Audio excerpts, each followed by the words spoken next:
In this video, I'm going to show you how to change your Substack URL. So the first thing you want to do is you want to go to Substack and you want to sign into your account. And from here, you want to go to settings over here, top right, last panel. Now, in here, what you can do is basically two things. If you would like to just change this, so if you don't want it to be xy.substack.com, but you would like to change this, so for me, if I wanted to change from instant how-to to something else, like let's say tutorial or whatever, what you want to do is go to the very bottom over here on the left where it says danger zone. And then when you click this, you'll see you have an option to change publication subdomain. Now, this will permanently change your URL, which is currently this for me. As you can see, as I said, it's this thing over here. So something.substack.com. You want to click on change subdomain. And then it says, are you sure you want to change your subdomain permanently? Click on OK.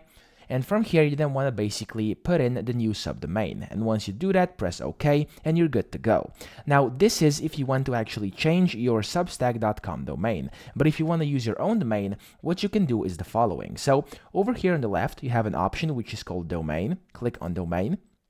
And on here, you can actually submit your own domain. So you can add a custom domain up here. You can set up your Substack to live on a domain you already own. If that's what you're interested in, this is what you need. Click on add over here.